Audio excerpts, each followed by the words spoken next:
د بي بي سي پښتو فیسبوک باندې مینوالو ستړي مشئ له شاوخوا 2 کلن یا څه باندې 2 کاله ځنډ وروسته یو ځل بیا د کرکټ نړیوال جام دی، یو ځل بیا د افغانستان ملي لوبډله لوبیږي او د تیر نړیوال جام په څیر به هڅه کوو چې په دغو سیالیو کې هم د لوبو نه مخکې او همداراز د افغانستان له لوبو او ځینو نورو مهمو لوبو وروسته در سره پر لوبه وغږیږو، د افغانستان په لوبډله وغږیږو.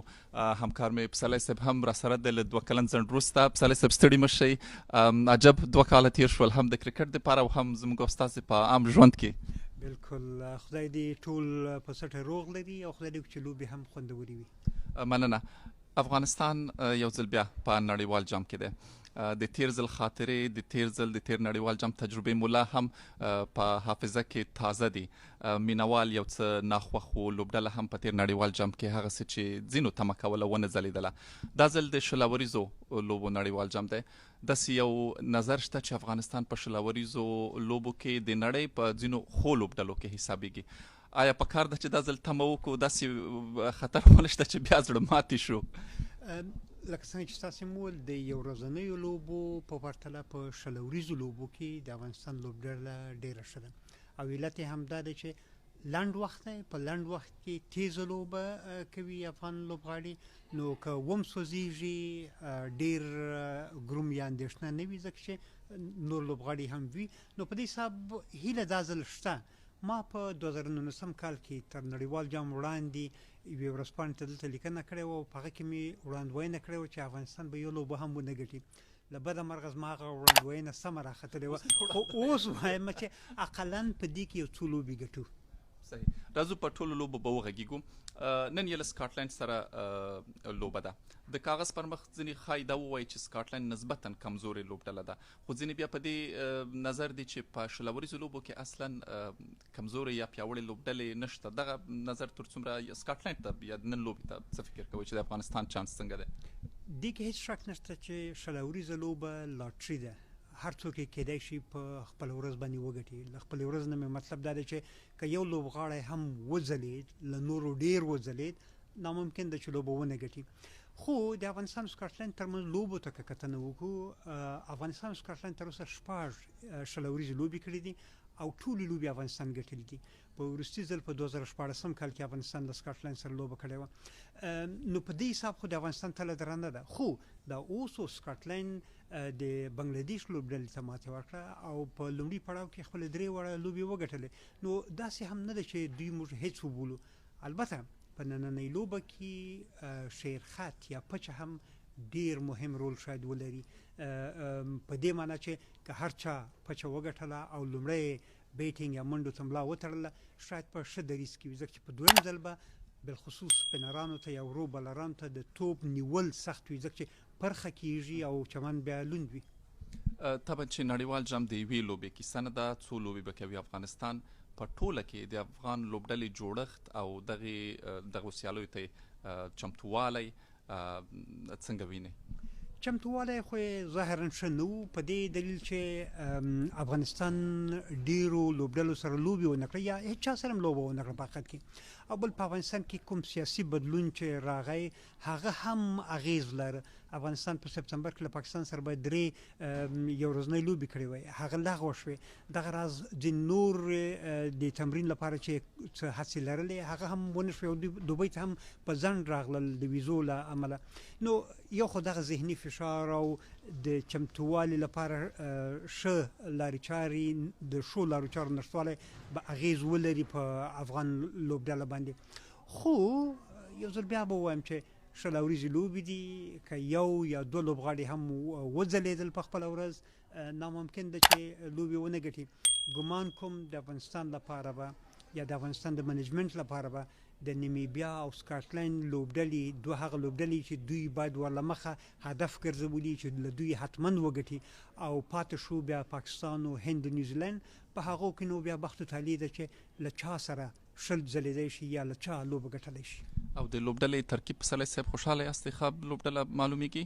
د افغانستان د لوبډلو په انتخاب کې هیڅ کله هم افغانان له هغو نه خوښ. په دې ځل کې هم ګڼ داسې لوبغاړي شته چې باید نه وای یا شاید نه وای باید به شاید سخت وي خو باید شاید نه وای ځینې هغه لوبغاړي دي چې په 2008 کال کې هم د افغانستان لپاره لوبېدل او شل ورځې لوبه لکه څنګه چې موږ ټول پوهیږو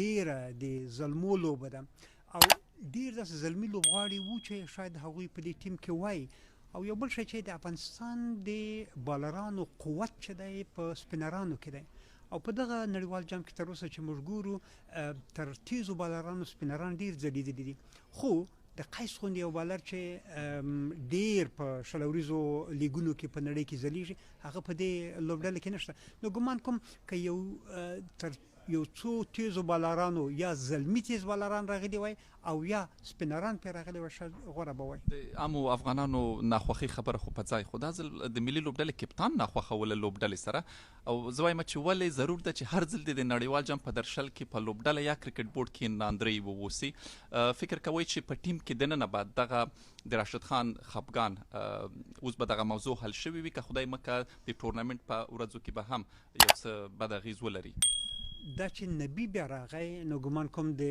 راشد خفګان باید ختم وي ځکه چې نبی اصغر او راشد درې هغه لوبغاړي دي چې په خپلو کې ډیر سره نږدې دي او ملګري دي نو د ملګري له خاطر ګمان کوم د خفګان شاید نه وي او د راشد لرې کېدل هم تر ډیره حده پورې یا استعفا هم تر ډیره حده پورې اټکلیدونکې وه ځکه چې راشد هر کله چې کپتان شوی دی یا یوه لوبه کړې ده یا نه ده کړې و په یو نه یو دلیل باندې دی بیرته له کپتانۍ لرې شوی دی شاید هغه فشار نه شوی زغملی چې د یو کپتان په توګه په ده باندې راځي نو ګمان کوم چې د راشد خفګان به نه وي ځکه چې یو ملګری بیرته کپتان شوی دی دا پوښتنه ځکه کوم په سلیس صاحب چې تېر نړیوال جام کې موږ داسې ریپورټونه و خبرېدلو چې په لوبډله کې دننه هغسې چې پکار ده همغږي نشته یو څه خوابدي وه څه به یې زده کړي وي له هغه تېر ټورنمنټ نه که نه خو په تېر اتلولۍ کې ګلبدین نایب کپتان و هغه د دغې کړۍ شخص نه و په اصطلاح نو دا ځل چې دی بیرته په خپلو کې سره یو کس د دوی ټاکل شوی دی که چیرې دا ځل هم د نبي په ځای یو بل داسې لوبغاړی راغلی وای چې د راشد له ټنډې سره سم نه وای شاید بیا به همغه آش او همغه کاسه وای خو دا ځل دا چې بیرته د راشد یو ملګری راغلی نو ګمان کوم چې لوبډله تر ډیره سره یو ده او یو بل خبر هم ده چې د یو ورځنۍ لوبې او شل ورځو ترمنځ هم توپیر دی دا ډیره لنډه ګنډه لوبه ده نو په دې کې حتی که ځینې سره ناخوښ هم وي بیا هم یو کس که وځلیږي کافي ده د افغانستان دویمه لوبه پاکستان سره ده فکر کوم پاکستان پرون ډیره ښه لوبه وکړله په 10 ویکټو یې هند غوندې لوبډلې ته ماتې ورکړله یو خو پاکستان دا ځل پیاوړې لوبډله ښکاري خو افغانستان هم په شل ورځو لوبو کې ښه لوبډله بلل کیږي څنګه ارزوئ دغه راتلونکې لوبه ګمان کوم له پاکستان سره د افغانستان لوبه به تر ډیره پورې هغه لوبډله ګټي چې له ذهني پلوه پیاوړې ده پاکستان تجربه لري د پاکستان لوبغاړي تکړه دي بالخصوص تیز بالران ډیر ښه دي لیکن که ذهنا افغان لوبغاړي په ځان فشار رانولي لکه پرون چې د هند لوبډله ولیدل شو چې یو څه تر فشار لاندې وه نو ګمان کوم د افغانستان لوبډلو سره ښه لوبه کولی شي ولې په دې چې د افغانستان سپینران یا ورو بالران د دې وړتیا لري چې د پاکستان لوبډلې ته سرخوږی جوړ کړي په 2019 کال کې د یو ورځنۍ لوبې په ترڅ کې که تاسو پام وي پاکستان په ډیره سختۍ سره افغانستان ته ماتې ورکړه په هماغه کال کې یو کال وړاندې په آسیایي کپ کې هم پاکستان په ډیره سختۍ سره افغانستان ته په یو ورځنۍ لوبه کې ماتې ورکړه نو شل ورځه لوبه ده ګمان کوم که د افغانستان لوبډله یو سلو منډې وکړي له پاکستان سره پاکستان به هغومره په اسانۍ ونه ګټي لکه هند ته چې ماته ورکړه او هند چې پرون لوبه پاکستان ته وبایلله نو له افغانستان سره لوبه لا هند لپاره هم مهمه ده داسې نه چې د پاکستان غوسه له افغانستان وځي که څنګه ډېر امکان لري ځکه چې په دې ګروپ کې هند نیوزیلند او پاکستان درې هغه لوبډلې دي چې تر ټولو پیاوړي دي په دوی کې د پاکستان دریځ اوس ډیر پیاوړی دی پاکستان شاید حتی کله نیوزیلند یې ومبایلي شاید افغانستان نمیبیا او سکاټلند ته ماتې ورکړی شي نو په دې حساب پاکستان شاید نیمه پایلوبو ته ځان ورسي نو هند به هم که یوه لوبه بله وبایلي له دې سیالیو وځي نو هند به له دې یوازې افغانستان نه بلکې له نیوزیلند او نمیبیا او سکاټلند سره هم داسې لوبه کوي چې د ژوند د مرګ په معنا به یې ورته یو پوښتنه بل هم د افغان لوبډلې په اړه، بیا به په نورو لوبډلو هم وغږیږو. قوت یې په کومه برخه کې وینئ دا ځل، په بالینګ کې او که بیټینګ کې د افغان لوبډلې؟ د افغان لوبډلې قوت تل په بالینګ کې و، خو دا ځل په بیټینګ کې هم ځینې لوبغاړي لکه رحمان الله ګربز چې ډیرو نه دی لیدلی او ځلیږي او ښه لوبه هم کوي. دغه راز حضرت زازی چې اوس یو ځل بیا په فارم کې ښکاري او یو ورځنۍ لوبې د ده لپاره جوړې دي. دغه راز شهزاد هم ښه دی او نبي باله ډېره وخته زه داسې وینم چې په ډېر فارم کې ښکارېږي. نو او نجیب زدران هم تل په شل اوریزو لوبو کې ښه لوبېدلی دی. نو ګمان کوم دا د افغانستان منډه جوړونکي هم بد نه دي، خو بیا به مو هم ډېره تکیه په بالرانو وي. په نورو لوبډلو کې پیاوړې لوبډلې شته. د هند د آی پی ایل ستوري هند دپاره لوبېږي. پاکستان لوبه مو پرون ولیده، که څه هم یوه لوبه وه. انګلند په شل اوریزو کې د نړۍ بهترینه لوبډله ده. نیوزیلند او استرالیا تل ښې لوبې کوي. نورې لوبډلې څنګه ارزوئ؟ په ټوله کې د چا د ګټلو چانس، د اتلولۍ چانس ډېر دی؟ ټولو خلکو هند یاداوه چې ګواکې د اتلولي به ګټي. جنوبي افریقا چې هیڅ کله په نړیوالو جامونو کې نه ده ځلېدلې، خو بله ورځ یې له استرالیا سره که څه هم یوازې 118 منډې کړې وې، خو استرالیا یې ډېر وځوروله همغه 118 منډو کې. نو د جنوبي افریقا بالینګ هم ښه دی، خو که هر څه شي بیا هم د ډېرو پام دغه دی چې ګواکې انګلند یو له هغو لوبډلو ده چې د دې اتلولۍ د پورته کولو ډېر چانس لري. خو د پاکستان او هند څخه هم څوک سترګې نشي اړولی. د اماراتو پیچونه دا ځل څه فکر کوئ څنګه جوړ شوي دي او کومې لوبډلې ته به ګټه ډېره ورسیږي؟ پیچونه تر اوسه د توقع خلاف داسې دي چې ډېرې منډې پرې نه کېږي. که څه هم د شارجې غوندې لوبغالی چې عموما دغه دایره یې ډېره پراخه نه دی د ټول میدان، یعنې دغه پولې یې ډېرې پراخې نه دي، اوږدې نه دي، خو بیا هم منډې پکې ډېرې نه کېږي. نه پوهېږم چې د آی پی ایل د لوبو له برکته یې دا پیچونه ستړي وو یا د پیچ جوړونکو لپاره وخت کم و که د موسم خبره ده. خو ګمان کوم که کومه لوبډله 180 منډې وکړي پوره کول یې ورته سخته ده نورو ته. که څه هم هغه ورځې سریلانکا له بنګلادیش سره 172 منډې وکړې، خو هغه تر ټولو ښه پیچ و، لیکن دا نور پیچونه ډېر عالي نه دي. ګمان کوم سپینران پکې ډېر ځلیږي. او له افغان لوبډلې خو به که د اتلولۍ تمه وکړو شاید ډېره لویه تمه وي، خو که حقیقت بینه اوسو بریا یې په څه کې بللی شو چې افغان لوبډله دا ځل بریالی وه؟ آیا سیمي فاینل، آیا بل پړاو، آیا 2 لوبې ګټل، 3 لوبې ګټل چې ډېر زیاتی مو هم نه وي کړی، خو تمه دا ځل ډېره ورنه کېږي؟ وګوره که افغانستان سیمي فاینل ته رسیږي نو باید اقلا 4 لوبې وګټي او یا 3 لوبې داسې وګټي چې د منډو اوسط هم شوي. که مې مینوال ګرموي نه او یا راته په قاریږي نه، ماته دا سخته ښکارېږي. ولې؟ په دې چې هند به حتما اوس ډېر زور وهي. پاکستان دا یې دومه لوبه ده، له افغانستان سره به یې دومه لوبه وي په دې دغه کې په دې لړۍ کې. نو پاکستان به هم حتما غواړي چې له افغانستان لوبه وګټي او نیوزیلند خو ناممکنه ده چې اسانه لوبه وکړي.